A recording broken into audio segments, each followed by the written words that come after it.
Właśnie spotkaliśmy chłopca, który mówił, że on ze swoją rodziną musiał uciec z Palmiry i uciekli tutaj ze swoją mamą, bo tata nie żyje, no. No i dobra, teraz jesteśmy w miejscu, które było najbardziej rozwalone. To wygląda po prostu jak, nie wiem, jakbyście się przenieśli na plan filmowy o jakiejś wojnie. Ja.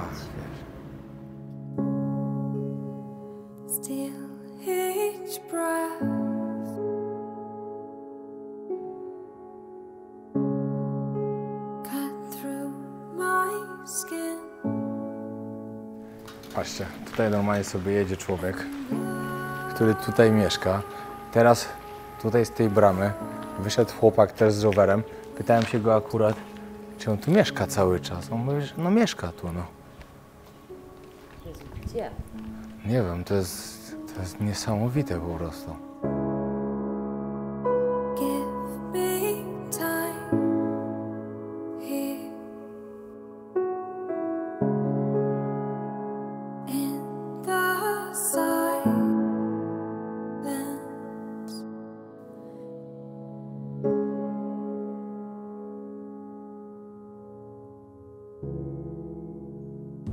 Siemanko, pozdrowienia z Syrii, z Damaszku. Idziemy już do samochodu. What is the plan for today? So today we will go to Malula, then to Homs city, then we will head to Aleppo. It will be a long day. To będzie bardzo długi dzień, ale bardzo udany. Już nie mogę doczekać. Po pierwszym dniu naprawdę jesteśmy bardzo zaskoczeni. W Syrii spędziliśmy i zachwyceni. Spędziliśmy tutaj wczoraj naprawdę fajny dzień. Myślę, że dzisiaj będzie to samo. Ludzie są naprawdę bardzo mili. No, także lecimy i zapraszam na odcinek. A jeśli interesują Was nasze podróże, podobają Wam się, pamiętajcie, żeby zostawić subskrypcję, bo to bardzo dużo pomaga. Dziękujemy. Oglądajcie dalej. Musimy dojść do takiego placu, ponieważ u nas pod hotel nie dało się podjechać samochodem. No i mamy tam niedaleko w sumie. Przed chwilą padało, ale już piękne słońce wychodzi, także będzie luks. Rano trening zrobiony, wczoraj wieczorem też, także jestem zadowolony. Ja w ogóle to miałem iść na siłownię, ale okazało się, że jest trochę za daleko. I w ogóle też pytałem przewodnika, mówi, że tu też normalnie można treningi znaleźć. Więc zobaczymy, może w Aleppo się uda gdzieś wpaść na jakiś trening, jak będzie czas. Patrzcie, takiego zamknięcia w bagażniku to dawno nie widziałem. Chyba nigdy nie widziałem. Jaki patent. Światła przymocowane też mocno. Wiecie co, my się wczoraj zastanawialiśmy, co jest nie tak z wodą, że nam dali i z każdej się leje. A już wiemy. Jak idziesz właśnie jak popada, przynajmniej można nogi umyć. So now we are going to Malula, which is a Christian village been attacked by ISIS during the war. We can visit a monastery there and a beautiful hotel, but it was destroyed during the war. So then we will head straight away to Homs city, when we can roam inside the city. Also there is an old city bar in it, and the Holy Built Church and Khalid bin Walid Mosque, and we can check like the souks there, so it will be interesting. Then we head to Aleppo to overnight there. Okay. No, to mniej więcej wiecie, jaki mamy plan i to jest bardzo dobry plan, żeby Wam to pokazać, żebyście zobaczyli. W ogóle dla mnie zawsze, jak myślałem o tym, co się stało w Syrii, o wojnie w Syrii, zawsze Aleppo było takim miejscem, które od razu się kojarzyło. No zresztą no, tam doszło do najgorszych rzeczy na pewno. Nie, i tam jeszcze, ale które to było to drugie miasto? Masakra była w tym Homs i tam jedziemy jako do drugiego miejsca, ale tam wiecie, tak naprawdę to są po prostu miejsca, gdzie było powiedzmy, nie wiem jak to powiedzieć tak dyplomatycznie. Wszędzie ginęli ludzie, wszędzie ginęli ludzie. To jest po prostu, gdzie było powiedzmy większe natężenie. Homs po prostu była masakra, gdzie zginęło w ciągu jednego momentu dużo ludzi. Ale zarówno w Damaszku, jak i w innych miejscach też działy się... No, ale to tak właśnie jak powiedziałem, szczególnie o tym Aleppo, no bo no, No każdy kojarzy chyba Aleppo. No nie ma osoby, która nie kojarzy tego miejsca, tego miasta i tej nazwy w ogóle. No bo to tak najbardziej się kojarzyło właśnie z tą wojną, która tutaj była. Także wam to pokażemy. Dzisiaj pewnie dojedziemy tam już na wieczór. W kolejnym odcinku zobaczycie pewnie to miasto. Ale no dzisiaj też jest nowe. Czeka na nas bardzo dużo fajnych rzeczy.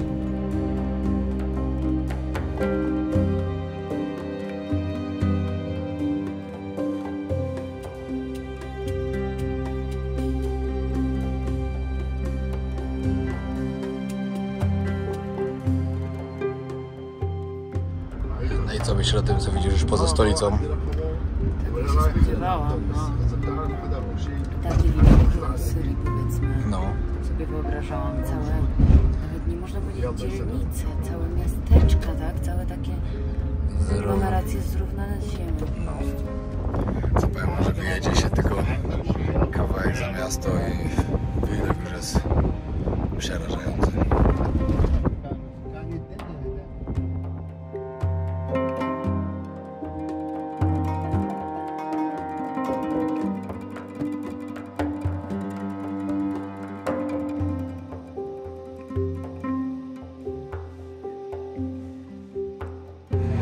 Próbujemy się dostać do takiego muzeum, takiego dość ważnego, ale akurat wycieczki ze szkoły są, bo właśnie nasz przewodnik mówił o tym, że oni tutaj chcą edukować dzieci na temat tego, jak zła była wojna, to co się wydarzyło tutaj i próbujemy załatwić, że nas puścili, bo nie chcą w tym samym czasie wpuszczać właśnie dzieciaków i turystów, ale próbujemy cały czas. Przewodnik jest dość mocno poukładany, także może się uda. Powiedział, jeśli nie, że spróbuję, jeśli nie, to na powrocie przyjedziemy. Jak będziemy wracać z powrotem do Damaszku w ostatni dzień. No ale próbuję, cały czas próbuję. Chodzi właśnie z nami pan, który nas tutaj oprowadza. I powiedział od razu tak, no możecie nagrywać wszystko w zasadzie, co wam się podoba, oprócz broni. Czyli nie możemy pokazać wam tych czołgów, które przed nami stoją, samolotów, wyrzutni rakiet, pojazdów opancerzonych, rakietnice. Czekajcie, próbuję wymienić. Nie wiem, co to jest to okrągłe. Ta kapsuła taka okrągła. Jezu, nie wiem, jakaś dziwna kapsuła. Powiedział tak, zdjęcia możecie robić? O, może porobimy zdjęcia i po prostu Grzesio wstawi. O, może i tak, bo zdjęcia możemy robić, a filmu nie można nagrywać. Gdzie to jest sens? Ale może gdzieś jest. I właśnie tak, przed nami stoi sprzęt cały wojskowy, który używało wojsko tutaj, syryjskie. Po drugiej stronie, które zostało nie wiem, po wojnie, które tu zostało po wojnie po prostu ze strony Izraela. Tak? Dobra, najważniejsza rzecz jest taka, żebyście wiedzieli, że to chodzi o wojnę, która była w 73 to był tak górna. To była wojna z Izraelem, która tu była. Zaraz się zapytam pana, jaki był główny powód tego, że do tego doszło w ogóle. Powiem wam tak, to tak realistycznie wygląda. Szok po prostu. Popatrzcie, tutaj macie normalnie, wszystko tak wiecie, ułożone i tak dalej, żeby było ładnie.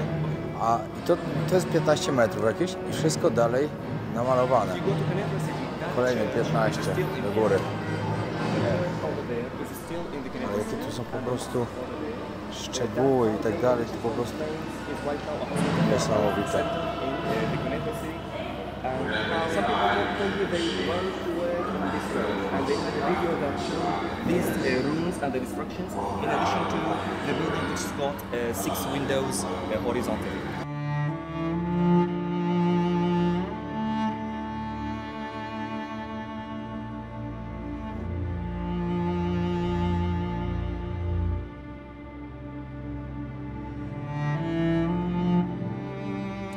Dobra, żebyście wiedzieli, skąd to zdjęcie, skąd ten portret, to właśnie wszystkie te obrazy, które były na górze namalowane i te, które są też tutaj, to wszystko jest namalowane przez artystę z Korei Północnej. My zapytaliśmy, z północnej? Nie południowej? Myślę, że się pomylił. Z północnej. Syria i Korea Północna mają ze sobą bardzo dobre kontakty, bardzo przyjacielskie. No. I na tym zakończę. Okay. So here the October Panorama was established due to cooperation between Syria and North Korea on the basis of a friendship between President Hafez al-Assad, the president of Syria, and President Kim Il-sung, president of North Korea, and the great leader Kim Jong-il, the president of the Committee of Civil Defense, to stay as a symbol of friendship and cooperation between the two peoples, friend peoples, forever. Damascus, 6th of October 1998. No i za nami to, co widzicie. Można było tylko tam zdjęcia robić. Idziemy teraz zobaczyć jeszcze na drugą stronę. No, wiecie jak to muzea, muzea. Słabo mnie to interesuje. Jedyne muzeum wojny, które mnie interesowało tak naprawdę, to było w Wietnamie. To było naprawdę tak ciekawe, że aż siedziałem tam parę godzin. No ale to no, nie ma co gadać. Wojna trwała 20 lat. Naprawdę było to mocno ciekawe.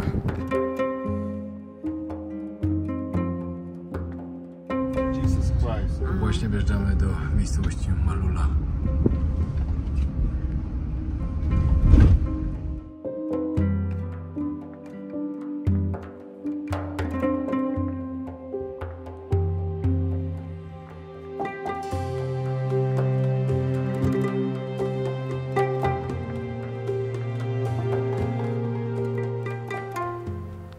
Możecie tu zobaczyć. Tu zaraz pójdziemy. Najpierw idziemy się przekąsić. Ale patrzcie. Rozwalony mocno. I wszędzie możecie zobaczyć tutaj właśnie krzyże. Krzyże, tu na górze były krzyże. Tutaj jest krzyż. Tutaj właśnie podczas wojny ta wioska bardzo ucierpiała. Więcej jeszcze przewodnik odpowie, bo on naprawdę fajnie opowiada. Fajnie, żebyście posłuchali tego od niego. No ale tu duży wpływ właśnie na to wszystko miał ISIS. Tutaj nasz obiadek.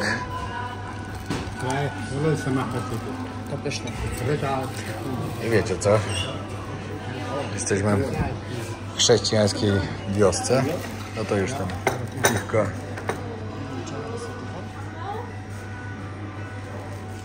I dalej jesteśmy w Syrii.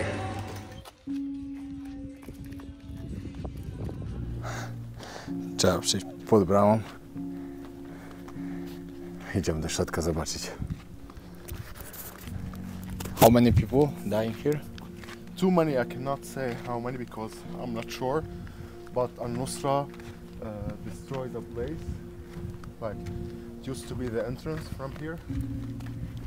And this hotel used to be full of people all time. Even at winter. Because people used to overnight here. Okay. Ciekawe, które to nie ukradłeś. U nas to już nie było, nie? U nas by były skradzione na złom.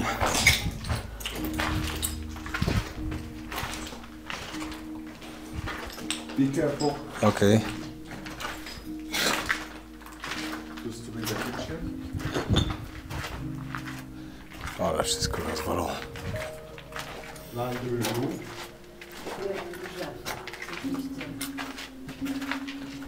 Pralnia kiedyś była.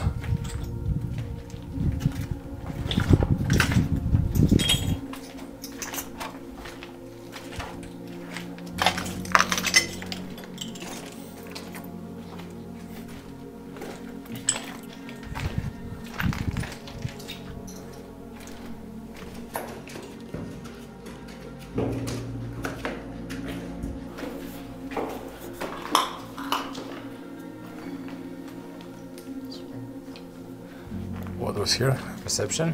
Yeah. No, tutaj była recepcja.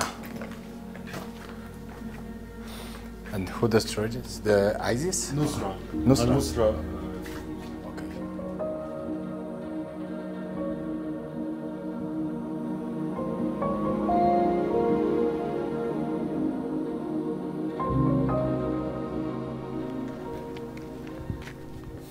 No i popatrzcie. Tutaj była jakaś restauracja, barek jakiś, taras. I z tej strony co zostało. Masakra, co tu się musiało dziać wtedy. I co tu widać? O, to jest widok na całą tą miejscowość. Wygląda tam.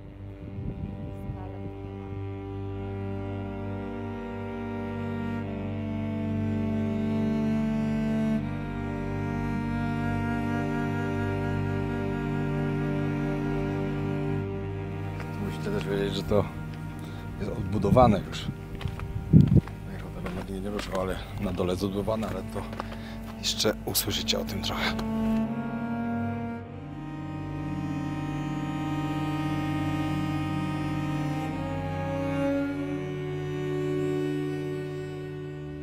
Malula to urokliwa miejscowość położona w górach Anty Libańskich, około 56 km na północny zachód od Damaszku, stolicy Syrii. Jest to niezwykłe miejsce o wyjątkowej historii i kulturze. Niestety, Malula bardzo ucierpiała w wyniku wojny w Syrii, ale nadal jest miejscem o wyjątkowym dziedzictwie i pięknie, które przyciąga podróżników i badaczy kultury. Warto odwiedzić klasztory i kościoły, takie jak klasztor świętej Teodory czy klasztor świętego Sergiusza, które mają wiele wieków historii i są ważnymi miejscami modlitwy. No, jesteśmy teraz w kościele, ale takim specjalnym, który ma 1700 lat podobno. Jest to jeden z najstarszych kościołów i słuchajcie, ikony z tego kościoła podczas wojny, chyba w 2013 to było, nie? Mówili, że zostały skradzione, więc zrobili rekonstrukcję, ale zostały dwie ikony, które są oryginalne, aczkolwiek zamazano do nich twarze, dlatego że w islamie jakby byt wyższy nie jest utożsamiany, nie może być przedstawiany w żaden sposób, że tak w żadnej postaci. Tak samo, że w żadnych meczetach nie ma żadnych postaci boskich. No, ale że to jest kościół. Tak, tak, ale oni, ci, którzy zajęli te ikony, zostawili dwie, ale zamazali twarze. A nie było, że oni je znaleźli gdzieś? No, oni je znaleźli zniszczone. No, dobra.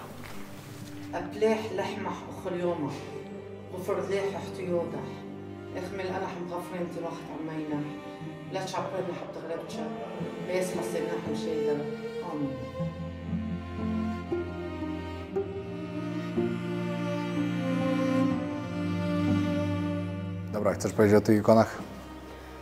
Bardzo ciekawe było, tylko nie wiem, czy ty nagrałeś te ikony, że Bardzo ciekawe. dwie ikony, które były za tym głównym ołtarzem, zostały wysłane w prezencie z Polski. Więc taki mały akcent.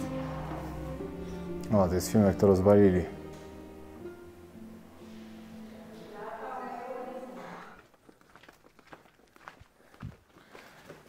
No, idziemy teraz w kolejne miejsce. Tu możecie zobaczyć, jak to fajnie wygląda. Jaka jest legenda tego miejsca, to wam nie będę opowiadał, bo jest śmieszna dla mnie trochę. No, ale idziemy do kolejnego ważnego miejsca właśnie.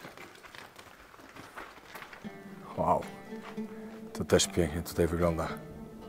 Takie miejsca to lubię.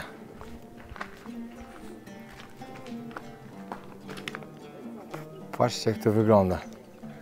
Tu widać, że to nie wiem, jakaś woda albo coś uformowała.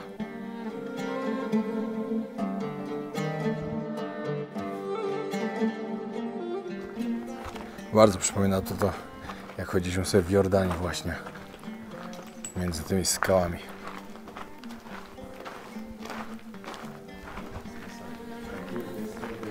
Patrzcie, tutaj obudowane.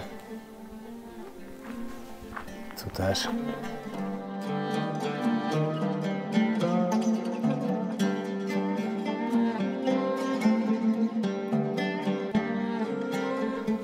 No, tutaj też widać trochę lat. Ale kolorek fajny.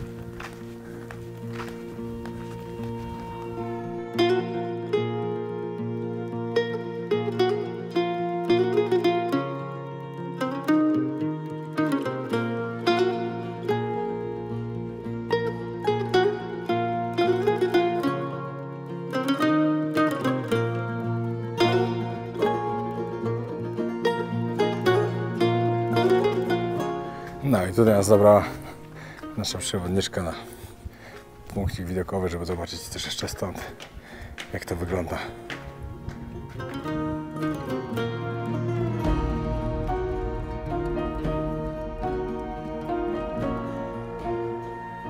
No, przypominam wam, że tam na górze byliśmy, tam jest ten hotel.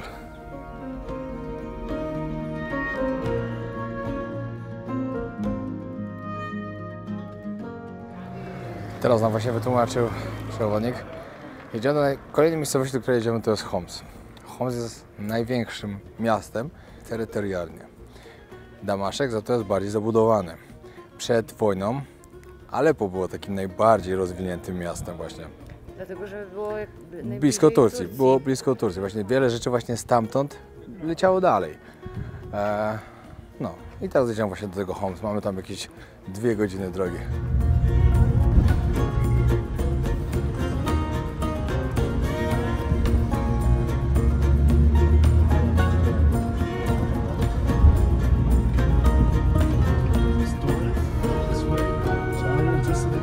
Tutaj most który był rozwalony podczas wojny, ale prezydent Czeczenii wysłał pieniążki i naprawili.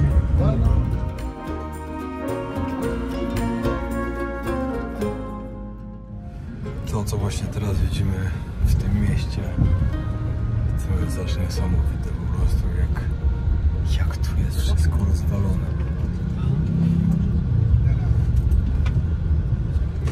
Ile to ludzi musiało zginąć, ile tutaj dobytków musiało zostać zniszczonych.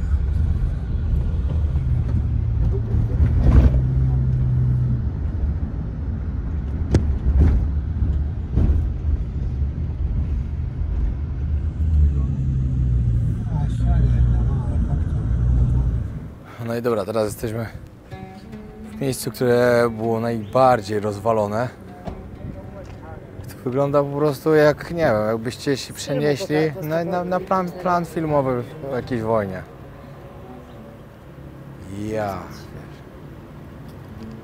Masakra jakaś. Wiecie co, to jest naprawdę, przyjeżdżacie do takiego Damaszku. W Damaszku normalne życie, jakby nigdy nic. Tam nie widzieliśmy żadnego takiego budynku, znaczy nie widzieliśmy żadnego takiego budynku rozwalonego, a tylko wyjedzie się za Damaszek i już normalnie wszystko się zmienia. Ale ten Homs to jest, ja czytałam, że tutaj się, to w zasadzie chyba było takie miejsce takiego pierwszego, największego starcia. To się nazywało Masakra w Homs.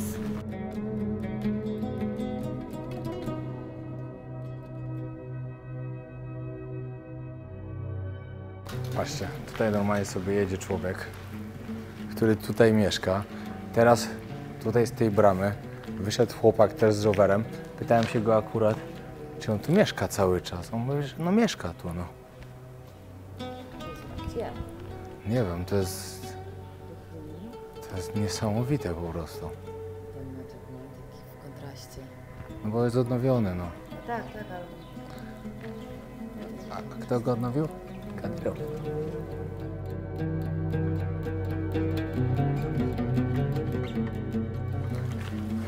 Dzisiaj tam w tym muzeum, co byliśmy, jak człowiek sobie połączył wszystko ze sobą, że to była wojna między Syrią i Koreą Północną razem, między Izraelem, sprzęt dostarcza Rosja i dalej, i tak dalej. To chyba nic nie muszę mówić.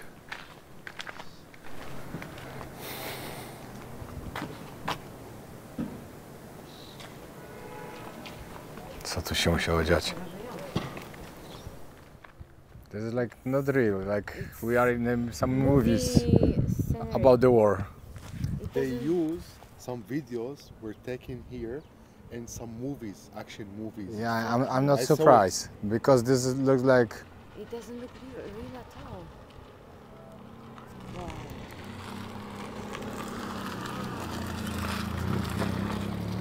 how many people die in this war?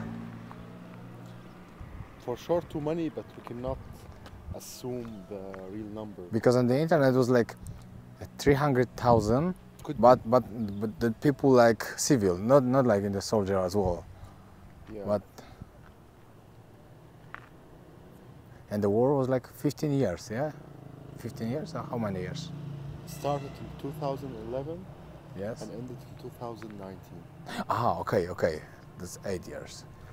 Właśnie spotkaliśmy chłopca, który mówił, że on ze swoją rodziną musiał uciec z Palmiry i uciekli tutaj. Ze swoją mamą, bo tata nie żyje, no.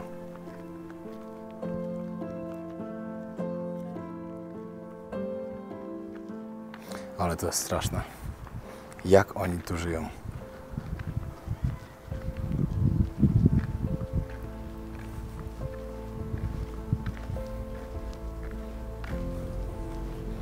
ci ludzie, którzy tu mieszkają cały czas, od tego czasu, co się stało. Ja nie wiem.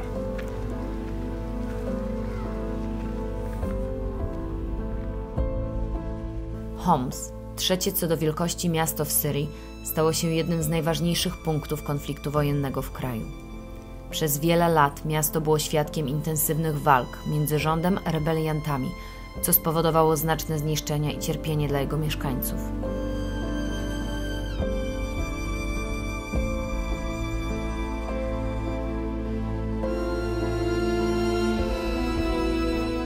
Wojna w Syrii doprowadziła do ogromnych zniszczeń urbanistycznych w Homs. Zabytkowe meczety, kościoły i tradycyjne domy zostały zniszczone lub uszkodzone. Homs miało także strategiczne znaczenie w kontekście wojny, ponieważ leży na skrzyżowaniu głównych dróg i linii kolejowych, co sprawiło, że było punktem spornym w walce o kontrolę nad regionem. Mimo ogromnych wyzwań mieszkańcy Homs wykazali ogromną wytrwałość i odwagę, starając się odbudować swoje życie i miasto.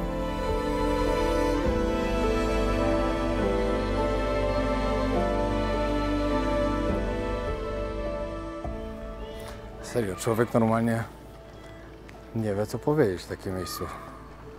Się nie da nic powiedzieć chyba, żeby nie powiedzieć czegoś głupiego. Ale jestem w takim szoku, to co się zobaczyło tutaj. Wiecie, wczoraj naprawdę z tego, co się zobaczyło w Damaszku, a to, co jest tu.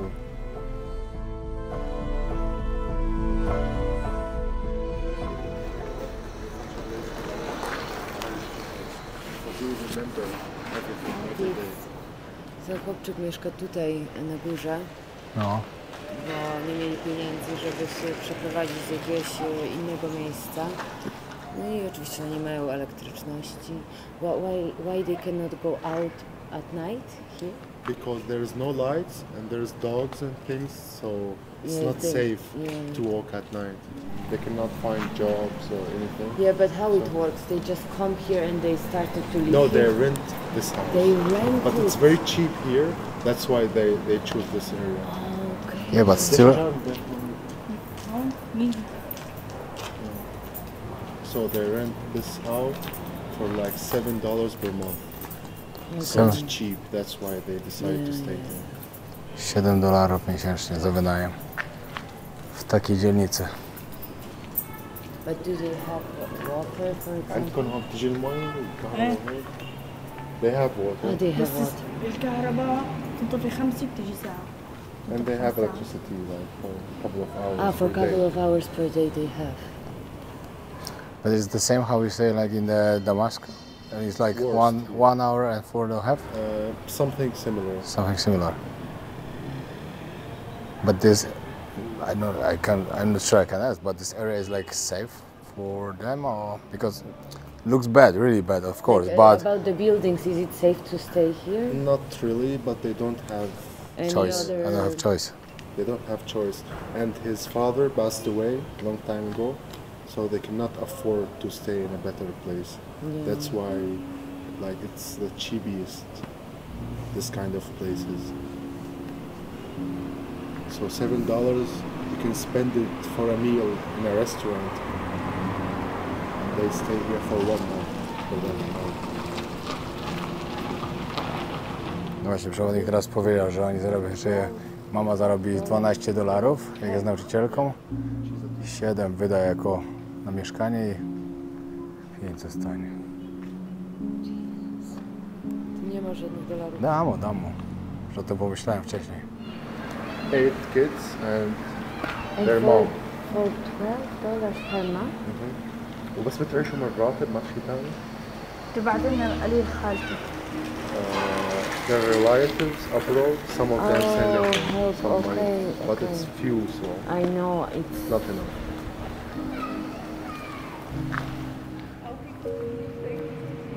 Daliśmy mu 40 dolców. Na jakiś czas im starczy. Tyle tutaj mieliśmy tylko.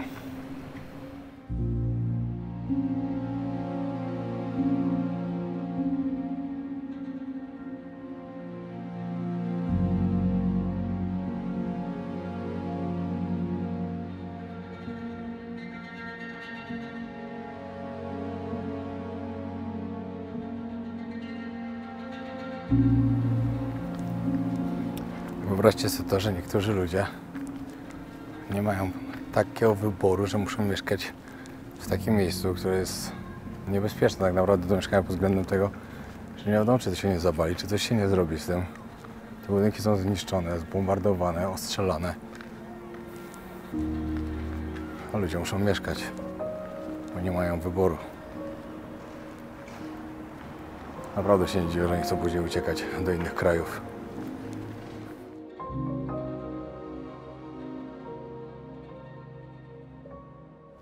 Co po prostu jak człowiek przyjedzie do takiego miejsca i zobaczy jak po prostu przez to, że niektórzy gdzieś tam na górze sobie decydują o tym, że trzeba walczyć między sobą, że wojna jest i tyle ludzi musi zginąć. Masakra to jest.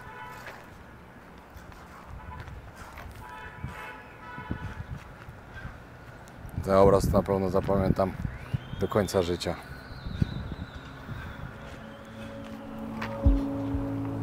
Powiem wam, że naprawdę się nie da tego zapomnieć. Co ci ludzie muszą mieć, ci, którzy tu mieszkali, jak to się działo.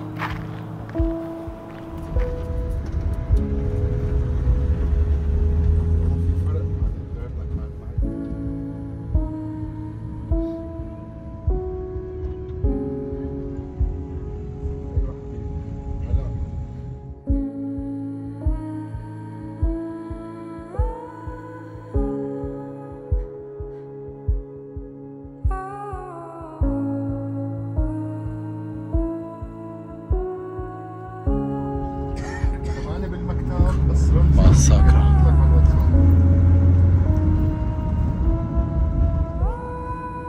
No i tutaj bierzemy w dzielnicę, gdzie w miarę ludzie normalnie żyją.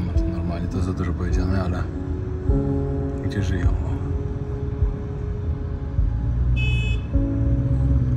I coś się dzieje, jakieś biznesy i tak dalej.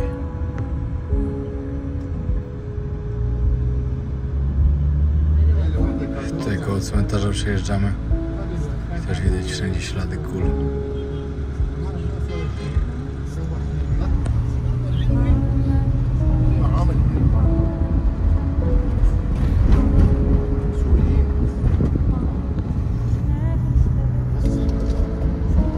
Zobacz.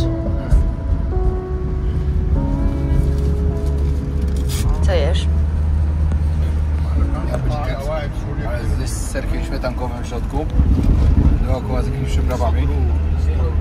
Ale dobre. Dobre? Aha. I co, jedziemy do Aleppo.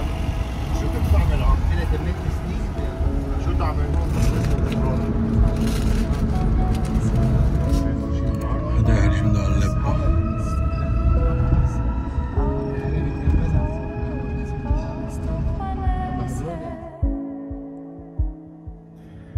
Dobra, koniec drugiego odcinka z Syrii.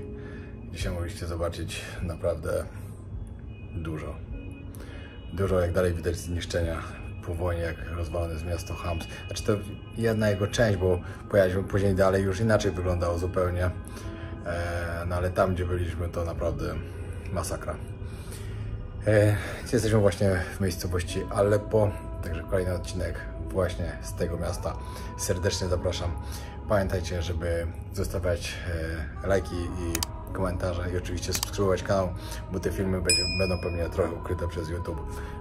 No bo tak jest, każdy, kto wrzucał odcinki właśnie z Syrii, były totalnie ukrywane. Dzięki wielkie, trzymajcie się, pozdrawiam.